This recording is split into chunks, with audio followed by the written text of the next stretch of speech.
East-West Highway is a topic of great interest to the Canadianists at the University of Maine. Not only do we regularly travel to Quebec through Coburn Gore and to New Brunswick along the much improved Route 9, we've also been involved in an early attempt to promote the East-West Highway. In 1998, the Canadian American Centre received a small grant from the City of Bangor, thank you Tim Woodcock, who I think was mayor at the time, to create a series of maps showing the centrality of Bangor in the northeast and the logic of an east-west highway for our region. And this is in fact one of those early draft maps which then got purloined by many organizations promoting the east-west highway. We also had a Canadian economist, the successor to Peter Morisi, who did a small economic study on trucking volumes and the economics, and that really preceded the state study.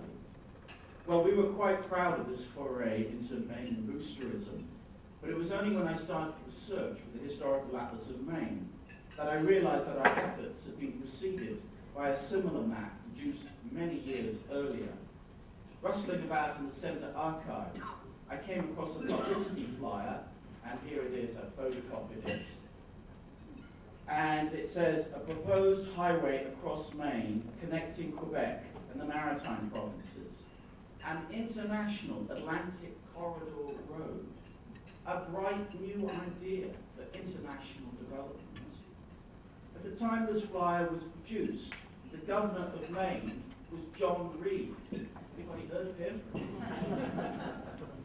Dating this promotion to the early 1960s, so that's half a century ago, and interestingly the map is very similar to the map that I think Peter Vigue is going to show you, and it's running from Calais to Coburn Gore.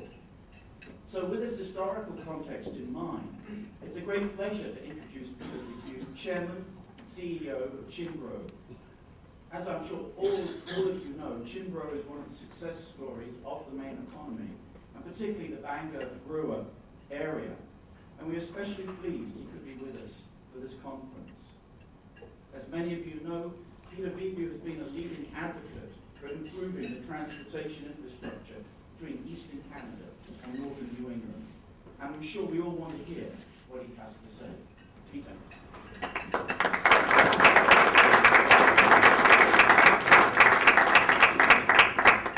Good morning, Stephen, and thank you very much. At Cianbro, if you walked in any one of our meeting rooms in the 40 states where we operate, you'll see a little placard on the wall. And it's very simple to understand. It says, no one is smarter than all of us. And what that really denotes is teamwork and people working together in a collaborative manner. And this morning, I'm very happy and pleased to be here and also to be a part of the coming day's event to talk about something that's very important to this entire region. And again, it goes back to the no one is smarter than all of us in terms of the challenges that we face in our economy, both here in the state of Maine and Atlantic Canada and Quebec. And often I'm reminded that many of us have the same last names on both sides of the border. We have the same background and culture. We also have the same economic challenges. And granted, many people from the outside view us as being at the end of the road and isolated and that there's snow and cold up here, but there's much more here than others might think.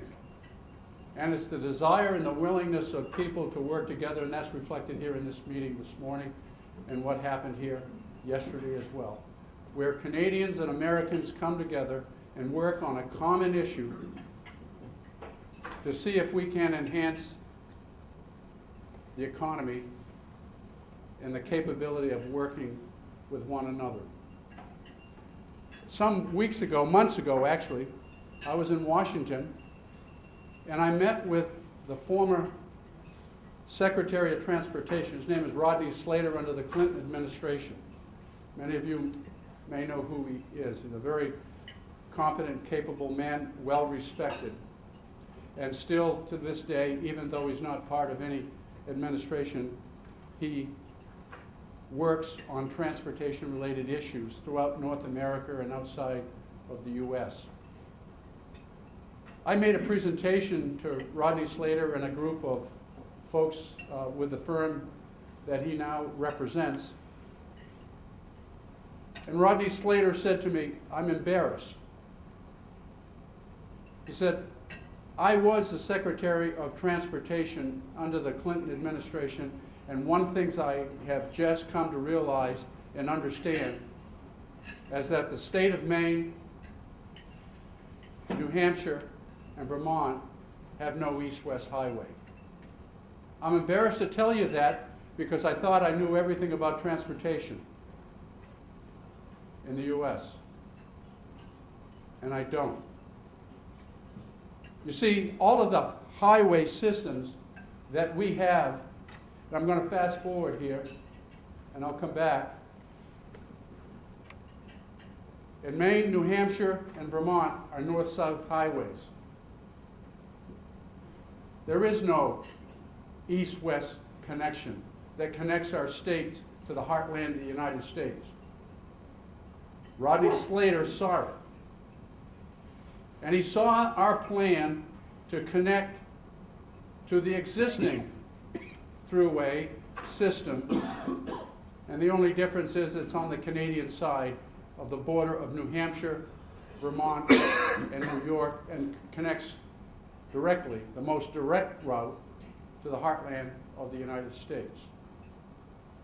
In that conversation with Mr. Slater, he made it very clear. He said, "Do you really understand what you have here?" And I said, "Yeah, we've got a road that we're planning to build." He said, "No, I'm not talking about the road." He said, "You understand NAFTA and what it represents to North America and how important it is for us to work with one another. But you have a project here that connects two borders, and it's a project of national significance." And so this morning I get the opportunity to talk to you about this plan and how important it is to the future, not only of the state of Maine, but the entire region. And the only way that it is going to happen, the only way that we can go forward, is if we do it in a collaborative manner by working together and supporting one another, regardless of what the challenges are. Because you see, dating all the way back to 1937, this concept has been discussed. And the need has always been there. The only problem is it never got done. And now we're at a point where we have to change the model by which we will deliver this opportunity. And the model is privately owned, because our federal government and our state government is incapable of funding such an endeavor. And so how do we go forward? Do we give up? Or do we take advantage of the opportunity that exists? I think we all know what the answer is. So how do we take it forward? How do we work together? How do we define the challenges and turn them into opportunities for everybody, all the stakeholders that are involved in living here in Maine and in Atlantic Canada and Quebec? So I want to go back, if I could, and start by talking about the state of Maine, because that's where we are this morning. And if you look at that little green spot that represents our state, it is very clear to me, having traveled throughout this country and around the world, that people from everywhere view us as being at the end of the road. And I would suggest that that little green spot is not at the end of the road. It is in the middle of the road.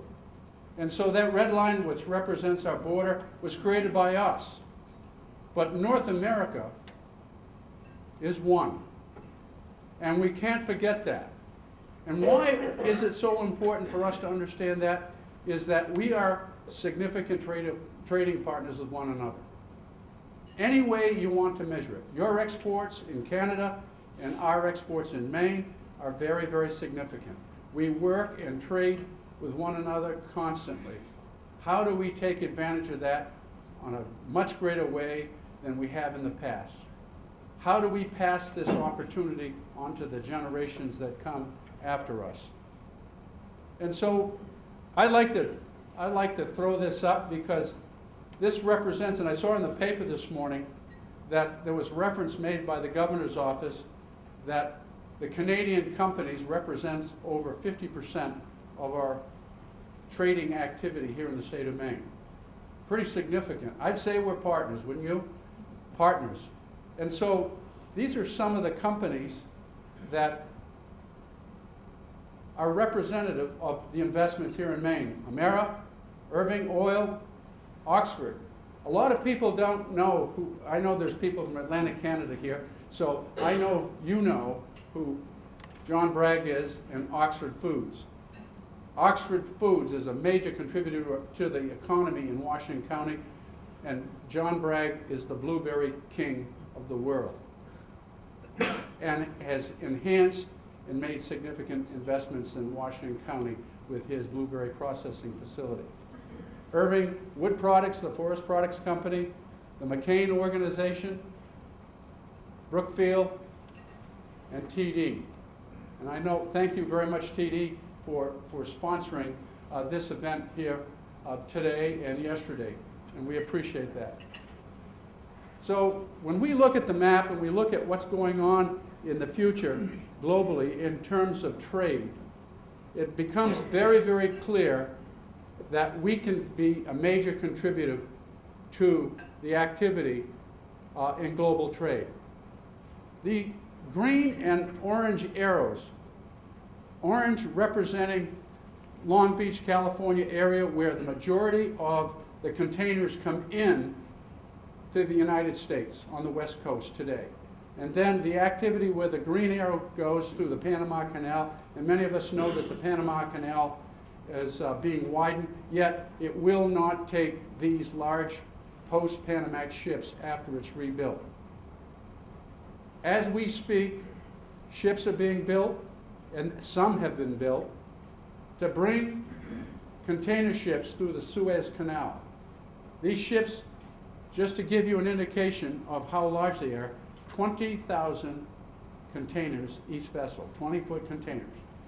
The ships that come into Long Beach today, 12,500 containers per vessel. So we can understand and see the magnitude of this opportunity. Now the significance of that is that many of the containers that come into the western United States go to the heartland of the U.S. The heartland of the United States, as you all know, is the major manufacturing and heavy industry for the entire United States and North America. That is the heartland.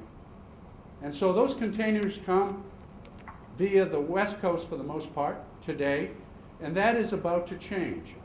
Why? Because of the congestion in California, in the highways, and the rail systems, and the inefficiencies and the expense that are associated with that. And so what will happen is what you see on this blue arrow. It is to get these containers to the heartland of the United States and the East Coast. And so that white arrow demonstrates what will happen in the future. Nova Scotia, whether it be Sydney, Nova Scotia, or Melfort, Nova Scotia, will become the home of a transshipment facility where these large vessels will come in. Again, the vessels draw between 70 and 75 feet of water, and they're huge. They're the size of a city block. There's a site at Melfort in excess of 1,500 to 2,000 acres that during World War II was the site and the staging area for the Normandy invasion. It was owned by the Canadian government for the most part. And that will become a transshipment site. When those ships land there, those containers will be offloaded. There'll be distribution centers built there adjacent to the site where these shipments will be rearranged both for export and import. 50% of the containers will come down the East Coast with smaller vessels to the Atlantic ports, and 50% will go to the heartland of the United States. tremendous turnaround. Now, why containers? Why containers? Containers are cheaper, they're faster, and they have significant security, and they can be tracked much more easily than any bulk cargo handling system that exists. They can go on a truck, they can go on rail. Very, very efficient. And it will happen. Why? Our world is growing. The demand is growing. And we are in the midst of a global economy. The other benefit of containers is an entity, a manufacturing company, can ship one container all by itself. And it's affordable. It allows access to small manufacturers that in the past, who didn't have bulk systems or large volumes, really had a struggle to be able to ship any significant amount in an inexpensive way that was cost effective, that provided them the security that they needed to get what they manufactured or wanted to ship, and do it so that they could afford it and compete in the globe. So when we look at this map, I explained the north-south routes to you. I have to ask you, what's really missing? And understand that at Sherbrooke, Quebec, the east-west highway extends all the way to Montreal, down to Toronto, Detroit, Chicago, and the heartland, whereas the people in the northern half of the state of Maine end up having to go south and then all the way across to the Midwest. Now, if we're concerned about carbon footprint, and it takes us an extra 2 days, should that be a concern for anyone in North America? I would think so. Does 2 days make a difference on a truck? When the cost of a truck is between $125 and $150 an hour? Does it impact a company's ability to compete in the Northeast or in the United States? And I would suggest to you it does in a very significant way. So at the end, who is it that pays for the transportation and the shipment and the handling of materials? We do, the consumer. And as we struggle here in this region from an economic perspective, the only way that we can service above that is to be more competitive, to drive our costs down, and to eliminate or stop the migration of jobs to other central areas of the United States and keep them here. And if you think about the transformation of the economy in this state, in this region, over the past 25 years, it's enormous. And so how do we bring it back, and how do we become more attractive? We get people to come back home and to look at this region as a place to invest. And there's one reason why I say that, and I'm very confident of that, is that in our company we've been able to demonstrate it more than once. Go across the river from Bangor and look at that manufacturing facility that we built, and building modules that we've shipped as far away as Texas, and building modules that we're now shipping up to Newfoundland for valet. Maine people are doing that. People from this region are doing that. Why can't we compete with anybody in the world? And I would suggest that the people in this region, Canadians and Americans, have a very strong work ethic. They have tremendous skill, and they only want one thing: opportunity. So who's going to provide it for them? And opportunity doesn't come in the form of a social program or a handout. These are people that have extreme pride and enthusiasm and only want that one thing, that opportunity. So this is what's missing. this 220-mile road from Calais to Coburn Gore. Now, those of us who live in the Northeast, again, in Canada and in Maine, are very sensitive to the environment. We understand the rural communities. We understand what Maine has to offer, as well as New Brunswick and Quebec. And so how do we go forward and create opportunities for 50 or 100 years out without destroying the environment and everything that is important to us? And so we need to be very sensitive to those things, and we've got to get creative. This little picture here is a picture that is of a wildlife crossing in British Columbia. It's in a park called B-A-N-F-F, Banff. These are the only folks in North America that have created these structures.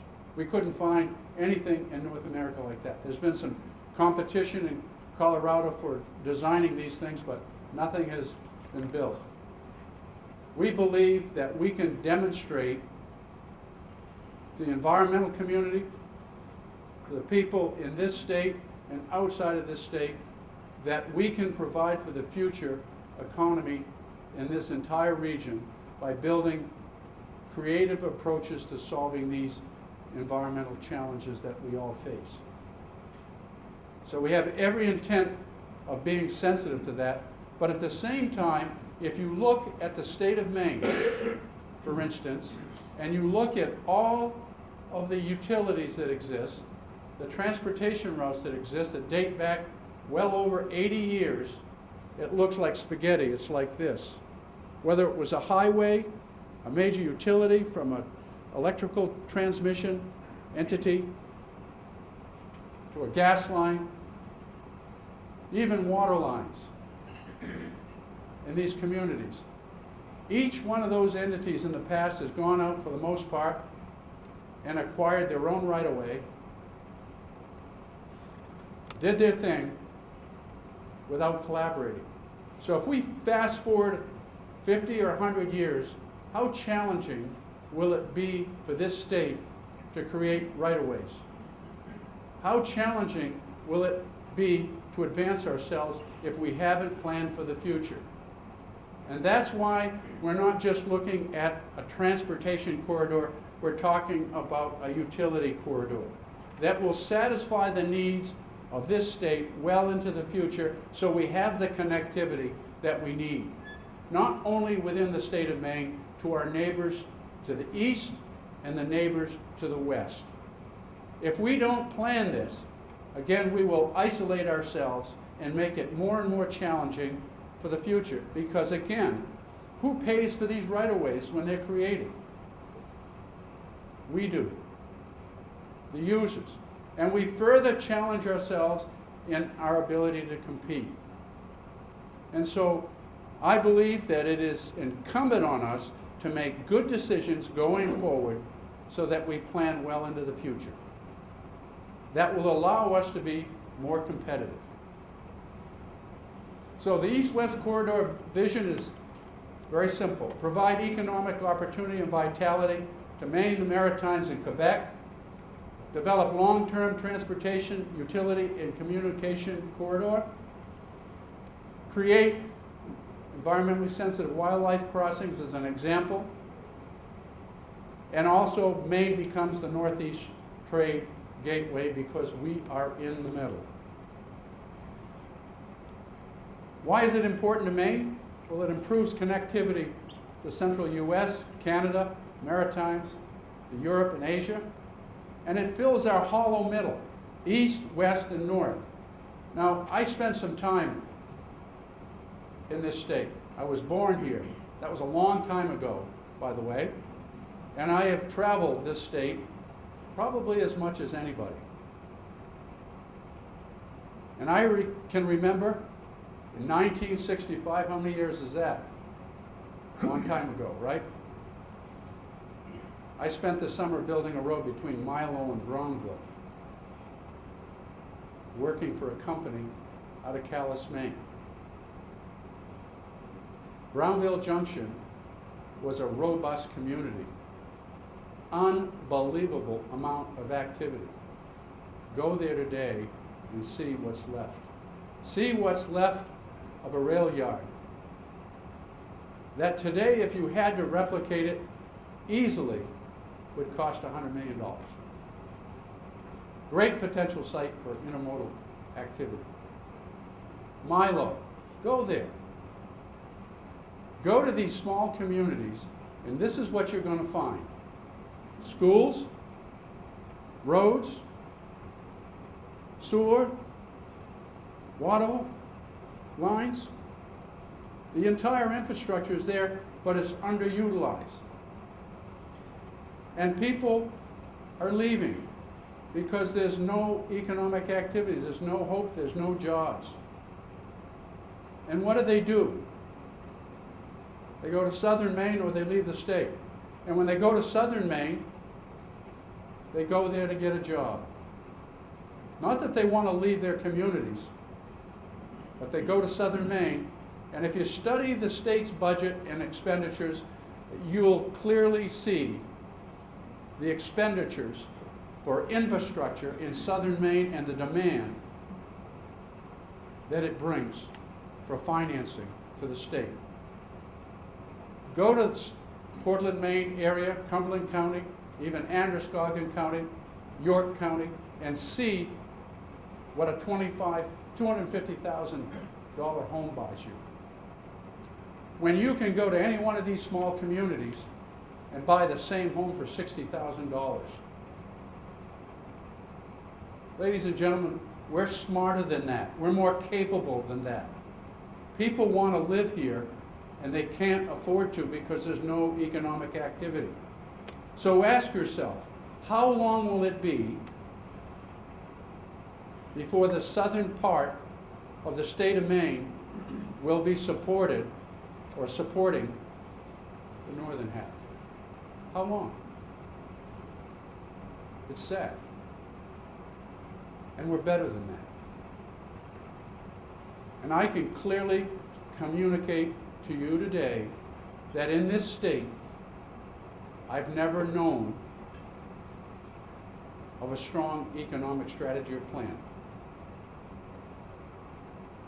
If anyone knows of one, I'd like to hear it, but it doesn't exist. So when we look at our state in this region, and you look at the map, and you recognize that Maine is within 1 day's travel of 40% of the population of North America, would you say that we're in the middle of the road and that we can market ourselves and deliver services and goods to these other populated areas? And I would say you can. And it's going to take the collaboration of all of us to transform ourselves and bring it back here to Maine. And it can be done, but it takes a strategy, it takes a plan, and it takes the infrastructure and the connectivity to the rest of the world in those regions. It attracts investment to the state beyond the highway, reduces our travel time, it improves utility transmission and communications, revitalizes Maine's ports and rail systems, creates long-term jobs and expands the tax base, and it improves access for Maine tourism. It's 220 miles long, it avoids the communities, and it's been said that we're cutting through the North Maine woods. There are people that are suggesting it cuts through the North Maine woods. And anyone who believes that, I just ask them to specifically turn to the map and study it. And tell me that south of Dover-Foxcroft is in the North Maine woods. Tell me that Old Town, Maine, is in the North Maine woods.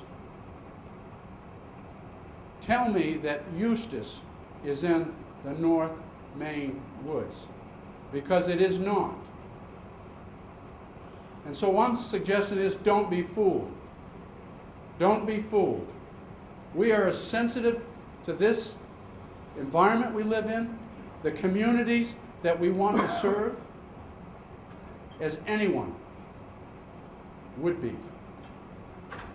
And I'm passionate about it, because in our company there are 1,300 people that live here in Maine, and many of them live in these small communities. And I can assure you there's a significant outcry for enhancing and improving the economy of these areas.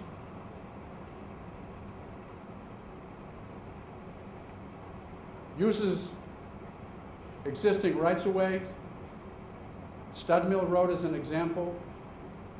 A part of the Shirley Mills Road.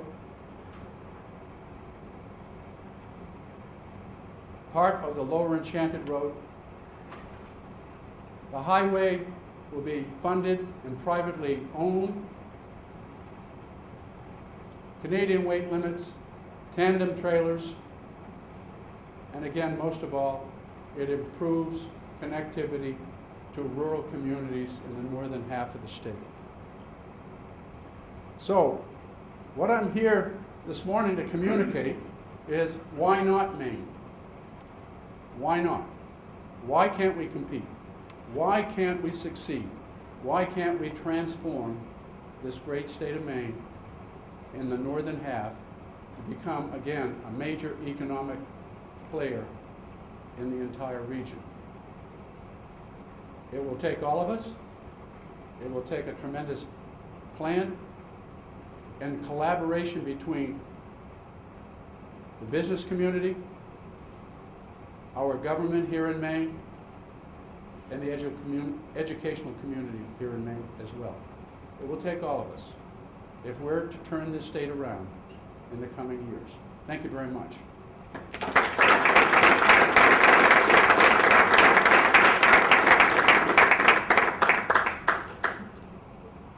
Thank you very much, Peter. We're just going to have a technical change, is that right? Good to go. We're good to go. Okay, we'll take questions. Yes, ma'am. I've got to come close to this.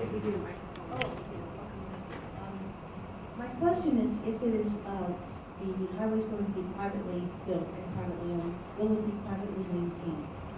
Yes, ma'am.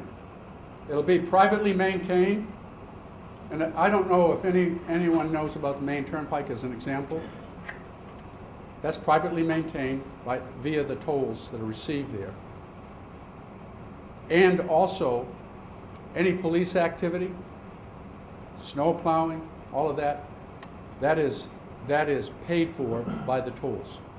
And so in this particular case, any activity on that highway, from repair, maintenance, toll collection, snow plowing, law enforcement, all of it will be paid for. Does that answer your question, ma'am? Yes, so it is a toll road. It is a toll road, yes.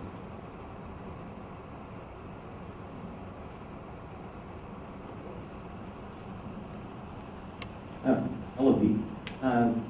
It's John Heron from New Brunswick. So I just want to make one observation, is that clearly this project really is a game changer. And I think it has the capacity to lift our broader region. I said yesterday in my presentation that we all get salt water in our veins, that this region really does have a chance to compete if it has access to market and a path to be able to provide that type of opportunity. So the good news is that part of that connectivity from the New Brunswick side has already occurred. You mentioned that recently when you were in St. Stephen, and very well received. From Coburg Gore to the 10 highway, could you speak to what kind of traction you're getting with the Quebec government on that piece? Because that link would have to be put together as well. Yes. It's approximately 61 miles. The distance is 61 miles from Coburg Gore to Sherbrooke to tie up with number 10. We've had multiple meetings with the Department of Transportation in Quebec, and we will continue that dialogue going forward. Also understand that our governor has met with both premiers of Quebec and also New Brunswick of late, and we will continue that dialogue, and we will need the cooperation of the province of Quebec to see this through. But again, that requires more dialogue and also some certainty on our part that we will go forward and create the road between Calais and Coburn-Door. And I'm sure and confident that when that happens, that we'll see a significant amount of activity within the Quebec government. Answer your question? Good. As you may know, I do a lot of work in rural communities across Maine. Like you mentioned, Milo, Bush Junction, Old Town, Lincoln. So I know there's already a buzz in those communities, because we've all received, about where interchanges will take place. How, in a private funded corridor, will those decisions be made about interchanges and access to the corridor for transportation perspective? Great. That's a great question, and obviously we've been talking with a number of business people, landowners in these areas, and if you look at the highway system, the question is how do we connect to those communities? We have no interest in going through a community, right? Only to look at creative ways to connect all of them. Right now, there's a potential of 2 intermodal facilities, one on the north-south rail line, which is on the easterly side of Penobscot River, another one in the vicinity of Brownville. So that's the rail and the intermodal potential there, which we believe is very important. Long-term is very, very important. Secondly, in terms of connecting to the communities via the transportation route, right now we're looking at 6 interchanges. They will have access to some of these towns that you speak of in terms of Milo, in terms of Dover-Foxcroft, in terms of the north. This road will come out north of Eustis, not to disrupt there's a perception that we're going to go right through the town of Kingfield. We're not, have no interest in going through Kingfield. This will be north of Kingfield, where Route 27 intersects the Lower Enchanted Road. We will have access to Route 201 in the vicinity of the Forks, and again, very likely 3 interchanges, one connection via near Old Town to Interstate 95, and then we'll work our way across over to the Forks as well, and 2 other interchanges before we get to the Forks. If that gives you, does that answer your question? Yeah. And again, the specific location, and I want to share this and want you to understand why I'm not putting specific locations on the table. One of the strategies of the adversaries of this project is to identify the potential landowners and then convince them that this is not in their best interest. And so I'm being very, very careful and cautious. I will give you as much information as I possibly can, but I am not going to create opportunities for those people, entities that we're working with to identify the specific locations that we have in mind, because I don't believe they deserve to be intimidated or harassed because of what we're attempting to do here. And so please respect that. Yes, sir. I'm one of your friends at Sewell, so I appreciate your coming up and talking. Your maps are great, by the way. Yes, well, thank you much. Thanks for the plug. I'm Brett Vickery, and I'm a forester. I work all over Maine, and have many friends that live in these rural communities. I enjoy fishing the rivers and canoeing on them, and a lot of the people that I associate with, I think a major question in their minds would be, how do you view the challenge of dealing with major river crossings And you mentioned the forks, obviously that, you know, a divided highway going through the forks would be an interesting proposition.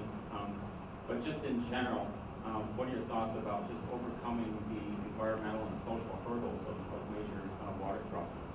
Right. We believe that the structure, first of all, the structure, we call them structures, that would be created will also, the structure in of itself would have the capacity to handle the utilities as well, so that it wouldn't be a forest of information coming through a river crossing. Some of you are familiar with the bridge that we built in Bucksport, Verona Island, and if you look at that structure, it's a segmental bridge for the most part. It's hollow in the middle, perfect for what we're talking about here. So we're very sensitive to river crossings, and some of these areas are going to be like threading a needle. And it's a very significant challenge, but we are working on that as we speak, actually, to eliminate and mitigate any outstanding issues at the river crossing. The two rivers I'm sure that you have in mind are Penobscot and also the Kennebec. And outside of that, it is our intent to only cross those two. Does that answer your question? Yes? Morning, Pete. The legislature recently appropriated some money for an investment grade study. Can you share with us your views on the timing of that and when it'll start, when it'll end? The investment grade study is underway, as I understand, at this moment. It is expected that that study will be complete by the end of the year.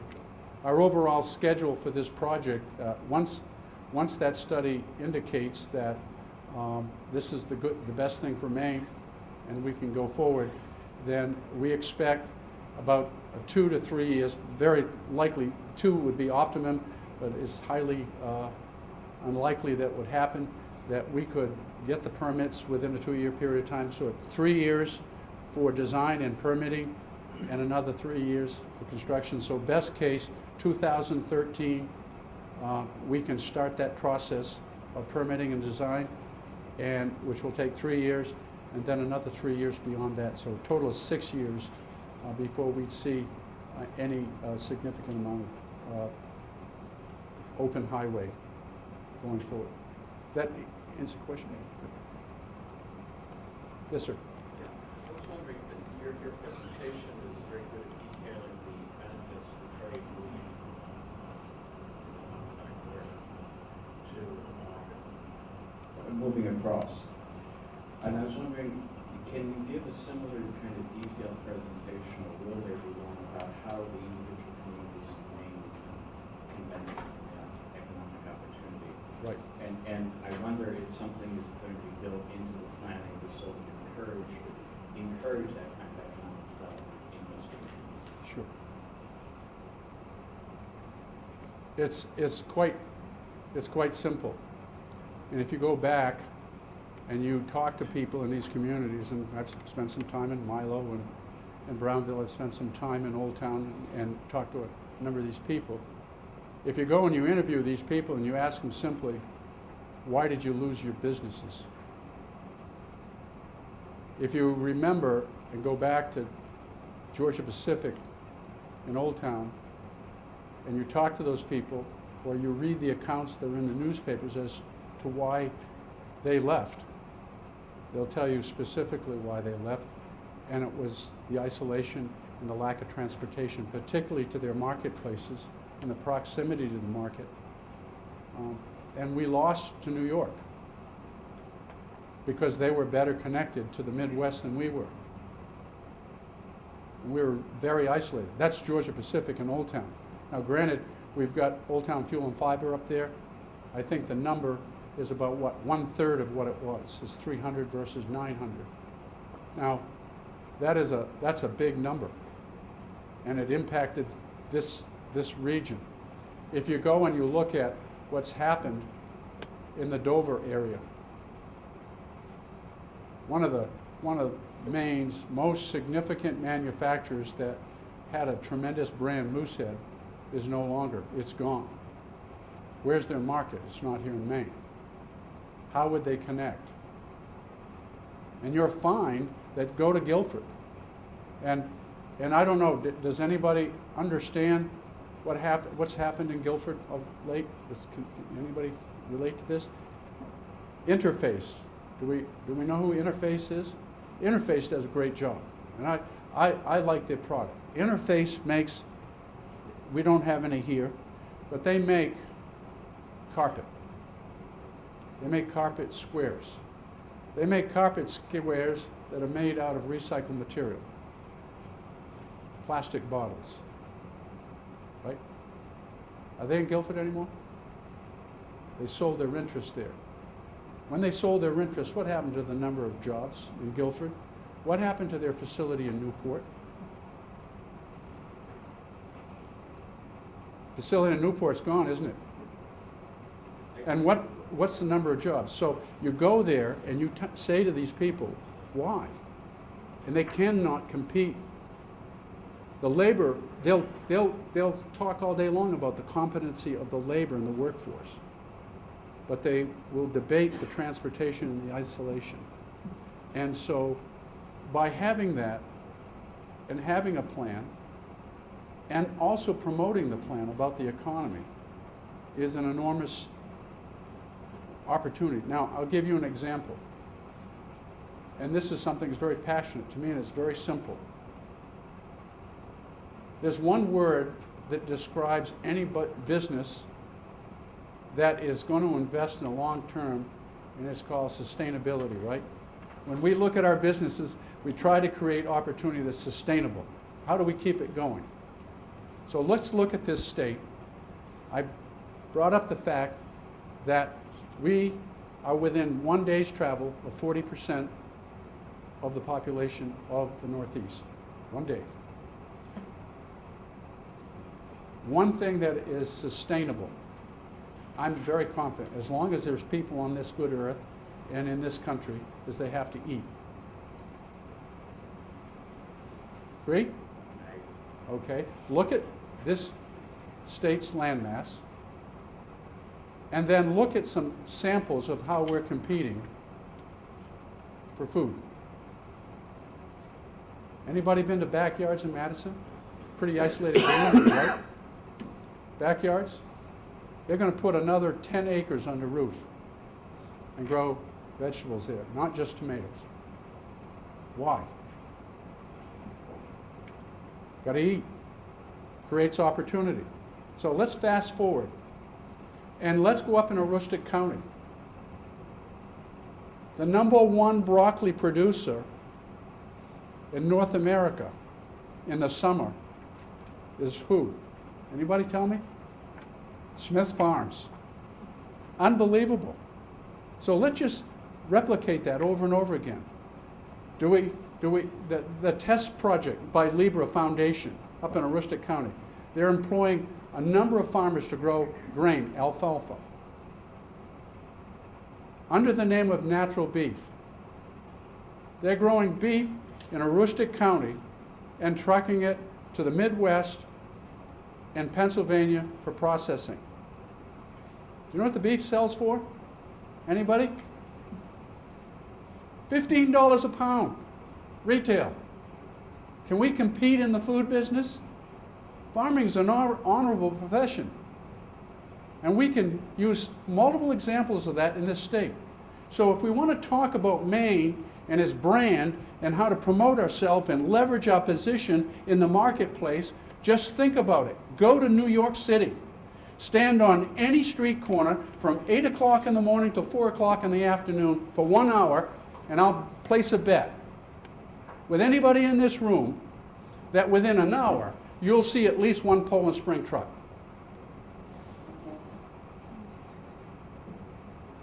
Go to Texas. They like steakhouses down there. Go into any steakhouse, and I'll guarantee you, in Houston, Texas, you'll see a great big tank. Huge tank. It says Maine lobster on it. Now, there are 5-pounders in there, and I know they don't come from Maine because we have a restriction on the size. They come from my friends in New Brunswick, possibly, or Nova Scotia, right? And what's it say about our brand? What's it say about leveraging our position and selling and promoting ourselves? And we don't do it. And food is a sustainable product that's going to be around for a long, long time. How do we get to the population centers of the Midwest, particularly with perishables? How do we do it? And so, I just want to find a follow-up. I agree with you. What I wanted to ask is, it seems to me it would make sense in the development of the plan then to build into it this kind of data, but also in areas like Old Town where companies have left, how to do an aggressive campaign to get companies, since those companies probably aren't going to get to come back, how to get new people to come, so that your development works with an aggressive economic development plan for building on the possibility of that. I'm assuming that's the case. it is, and earlier I made reference to the fact that it takes our political community, our educational community, and the business community to work together. And we don't do a good job at that. And if you go back 10 years or more, and if you look at the economic strategy and plan that existed here in this state, it was about recreating the past. And the past is the past. It is gone, and you're not going to recreate it. We need to live for the future and focus on the future. And that's why there has to be a strategy. Anybody in the business world today, and many of you are business people, know only one thing. World's changing. We're in a global economy. Things that we did 20 years ago are in the past, and we are simply not going to recreate them if we want to be successful. And so we need a plan for the future, and it takes all of us. And I'm sorry I didn't elaborate more accurately on what. That's fine, because that's the kind of. Right. Yes, sir. Time for one more question from Barry. Thanks for your presentation. Just very quickly, I think most of us that have looked at the issue recognize the essential nature of infrastructure. I mean, 65% of all jobs in this country are located within 15 miles of an interstate, and we would be doomed competitively if we didn't have an interstate highway system. That said, Stephen began the morning with a historical document going back many decades about the essential nature of infrastructure in Maine and how we need to do this. Many studies have been done on the East-West Highway, many proposed footprints. I remember 15, 20 years that I've been here, I can visualize many maps, and all of them have looked at the potential benefits and the amount of traffic and so on and so forth, and they've all, I think, made the case that infrastructure matters, and this would be a big help. What's going to separate this effort from prior efforts? Is it the structure of the ownership? Is it the footprint, which I know you can't talk about in too much detail? Is it the nature of the financing? Is it the team that's doing it? Why are we going to do it this time when we haven't been able to do it in the past? Good question. So let's start with the routing. When Angus King was the governor, the proposal that was made was to come to Bangor, Newport,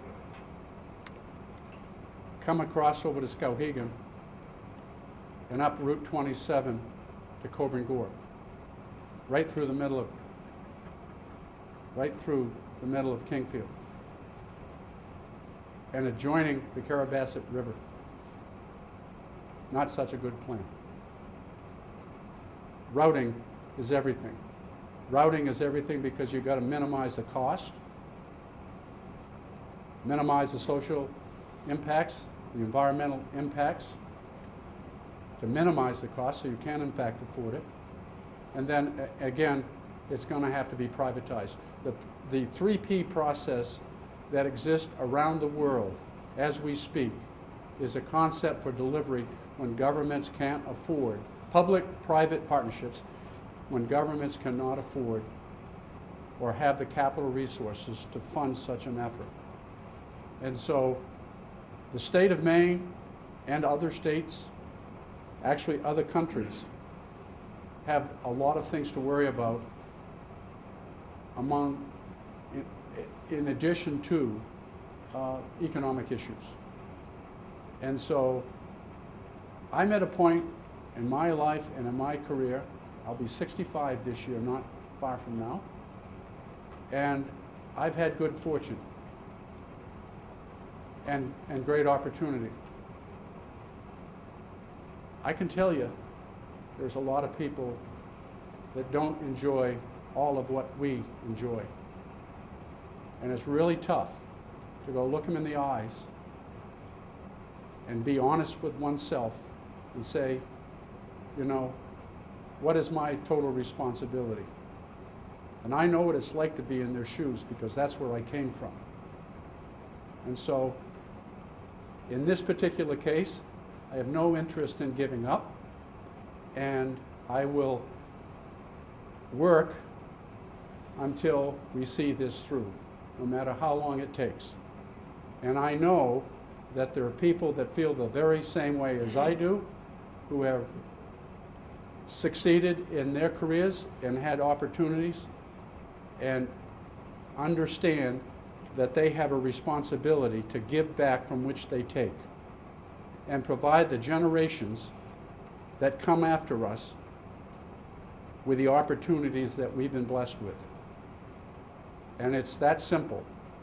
And so we have every intention of seeing this through. This isn't, for me, an economic incentive or a personal issue, personal financial issue. I can pay my bills, my family is fed, and I'm blessed with having my children here and their children. Not everybody in this state can speak to that. I can.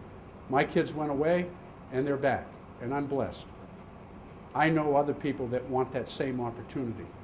And as a result of that, we're going to work very, very hard to see that they have that opportunity going forward. And at the same time, protect the interest of all of the people in the great state of Maine. Thank you very much.